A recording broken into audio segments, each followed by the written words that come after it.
шунавандагони азиз, шархи хабархои чамъбастии рӯзро мустақиман аз студияи марказии радиои мухочири мешунавед. имрӯз чаҳоршанбе 27 ноябри соли 2019 соат ба вақти Москав 18. дар студия Сомон Азизӣ ва Баҳриддин Собиров.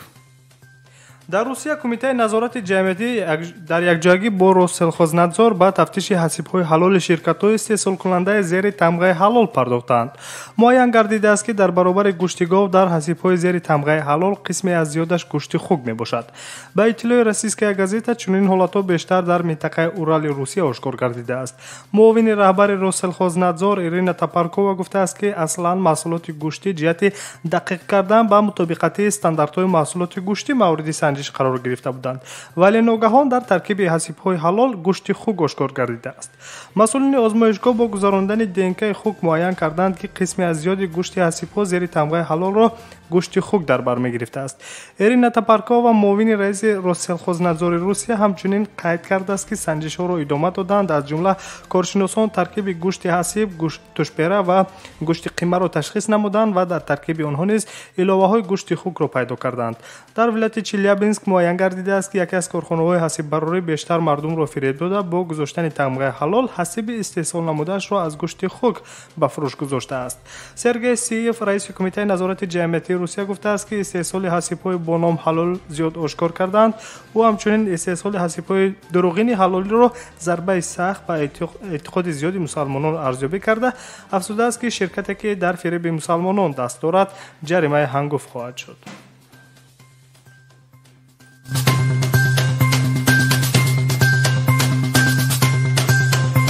шунавандагони азиз, шумо нашри ҷамъбастии барномаи хабарро мустақиман аз радиои муҳоҷир шунуда истодаед. додгоҳ парвандаи Самариддин Раҷабовро баргардонд. додгоҳи Твери Русия парвандаи Самариддин Раҷабов ки як зодаи тоҷикистониро бо далели чанд камбуд аз ҷумла муайян намбудани ҷои содиршавии ҷиноят барои таҳқиқи дубора бо додситонӣ фиристодааст.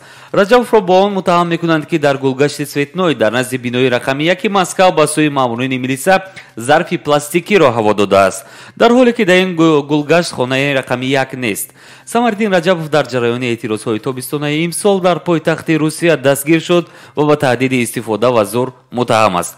қаблан тафтишот Раҷабовро бо 2 моддаи кодекси ҷиноӣ, бетартибиҳои оммавӣ ва истифода аз зур нисбат ба намояндагони ҳукумат айбдор мекард. дертар яке аз ин моддаҳо аз парванда берун шуд. бо вуҷуди бо додситонӣ фиристодани парвандаи Самариддин Раҷабов, ӯ то 27 декабр дар боздоштгоҳ мемонад. вакили дифои ӯ гуфтаанд ки дар мавриди шароити нигаҳдории ин зодаи тоҷикистонӣ шикоят мекунад. Раҷабови 21-сола рӯзи 2 августи имсол бо ҳукми додгоҳ ба ҳабс гирифта шуд, ки дар зиндони Матросскаи Тишинаи Москав нигаҳ дошта мешавад. ӯ зодаи Тоҷикистон аст, аммо дар Русия мактабро хатм карда ба воя расидааст ва айни замон шаҳрвандии ин кишварро дорад.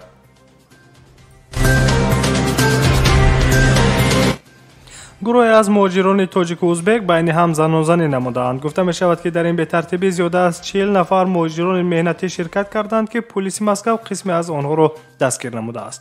муҳоҷирони кӯчаро бо ин амали худ оромӣ ва тартиботи ҷамъиятиро вайрон намуда, тибқи талаботи кодекси ҳуқуқвайронкунии маъмурии Федератсияи Русия бо майдаовбоши муҷрим шинохта шудаанд.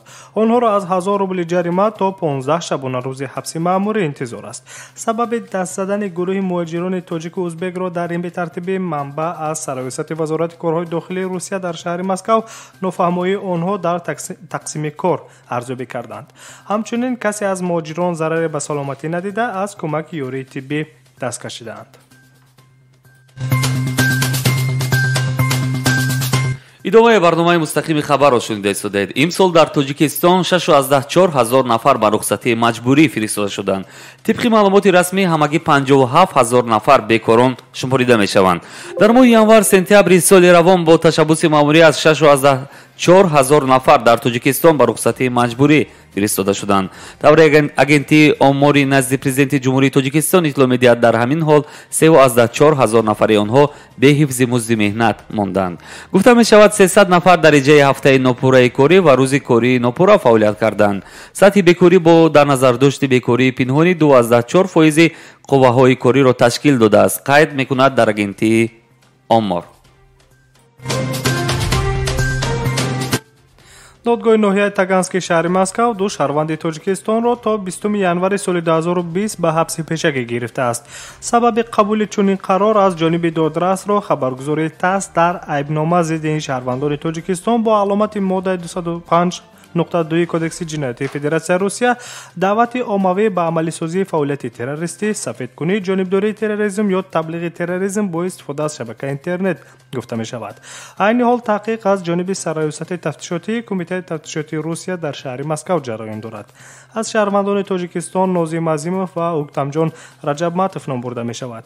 ҷузъиёти бештари қазия айни замон аз манобеъи мустақил дастнорас аст ва мақомот низ бо далоили халал расонидан ба ҷараёни тафтишот аз ҷузъиёти он худорӣ меварзанд. даваи Азия плюс хабар медиҳад, Рустами Умалӣ бори аввал ба ҳайси раиси шаҳр ба Тошканд меравад. барои сурати умуми нахустин сафари хориҷии ӯ ба ҳайси раиси шаҳри Душанбе аст. раиси шаҳри Душанбе Рустами Умалӣ рӯзҳои 3-4 декабр бо сафари корӣ ба шаҳри Тошканд меравад. дар ин бора ба Азия плюс як манбаи огаҳ хабар додааст. дар Тошканд ӯ бо ҳамтои ӯзбеки худ ҷараёни амалисозии созишномаи миёни ҳукуматҳои ҳарду кишварро ки зимни сафари давлатии раис ҷумҳури Узбекистон Шавкат Мирзиёев ба Тоҷикистон моҳи марти соли 2018 ба имзо расида буд баррасӣ мекунад.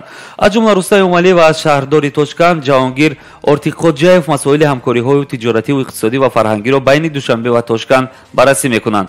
дар назар аст ки шаҳрдорон барномаи ҳамкории ду пойтахтро барои солҳои 2020 тасдиқ хоҳанд кард. моҳи январи соли 2017 Рустами Умалӣ бо фармони президенти Тоҷикистон раис шаҳри Душанбе таъин шуд. то ин дам ӯ ба ҳайси раиси пойтахт ба кишварҳои хориҷӣ сафар накардааст. дар Узбекистон як шаҳрванди Тоҷикистон ба ҳалокат расидааст. тибқи иттилои вазорати корҳои дохилии Узбекистон, ҳодисаи марги шаҳрванди Тоҷикистон дар шоҳроҳи Бухоро Самард ба вуқӯъ пайвастааст. сабаби марги ин тоҷикистонӣ садамаи нақлиётӣ гуфта мешавад. ронандаи Опел ки шаҳрванди Тоҷикистон будааст, ҳангоми ҳаракат дар роҳи автомобилгарди ноҳияи Пахтачини вилояти Самарқанд дар сари чамбараки нақлиёт хобаш мебарад ки ин боис мегардад нақлиёт ба тахтасанҳои канори роҳ бархӯрад ва дар натиҷа бо бардоштани ҷароҳатҳои амиқ ронанда дар ҷои ҳодиса ба ҳалокат мерасад. дар нақлиёт дар баробари ронанда ҳамчунин як мусофири дигар низ ҳузур доштааст ки ҳангоми садама ҷароҳатҳои гуногуни ҷисмонӣ бардошта шуда фавран ба бемористон интиқол дода шудааст. феълан маълум нест ки мусофири ҷароҳат бардошта шаҳрванди кадом кишвар аст, вале ронандаи нақлиёт шаҳрванди Тоҷикистон гуфта мешавад. айни замон мақомоти ҳифзи ҳуқуқи вилояти Самарқанди ҷумҳурии Ӯзбекистон ба таҳқиқи ҳодиса шурӯъ карданд. давре радиои озодӣ хабар медиҳад, бар асари сӯхтор дар ноҳияи Бобоҷон Ғафурови вилояти Суғ 3 наврас ҷон бохтанд. ҳодиса рӯзи 27 ноябр дар ҷамоати ба номи Ҳайдар Усмони ин шаҳр рух додааст.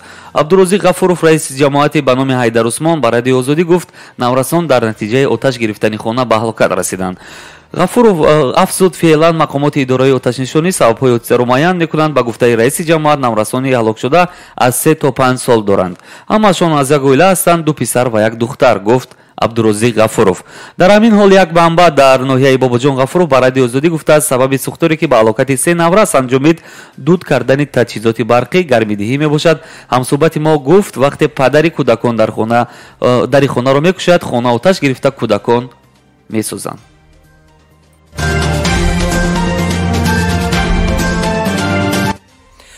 натиҷаи ташхиси тиббии додгоҳии варзишгари рус Сергей Чуев ба дасти наздикони гумонбарони ин ҳодисаи куштор ки ҳамагӣ тоҷикон мебошанд расидааст ки исботи бегуноҳии онҳо дар ин ҳодисаро мемонад.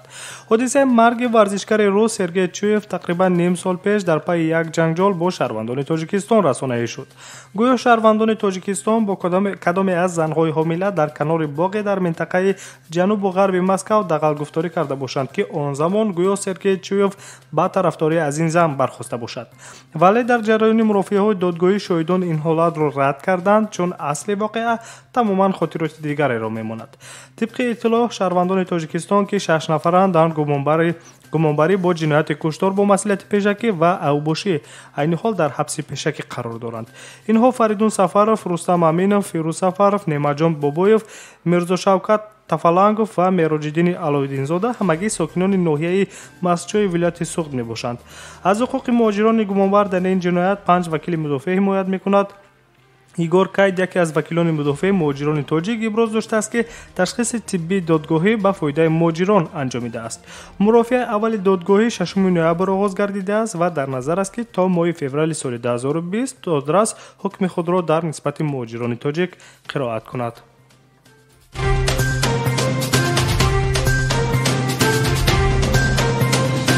барномаи хабарро идома медиҳем. корду кастет ва тапонча идомаи амалиёти кор дар тоҷикистон. мақомоти қудратӣ барои решака намудани ин падидаи номатлуб дар ҷомеа мубориза мебаранд. дар доираи амалиёти кор дар шаҳри душанбе барои нигаҳдорӣ ва бо худ доштани силоҳи сард 14 нафар ҷавонон боздошт шуданд. гуфта мешавад дар ҳафти амалиёт таи 2 рӯзи охир 8 адад кор, 2 адад кастет ва 1 адад тапончаи газӣ ва дастчӯби оҳанин дарёфту мусодира карда шуданд.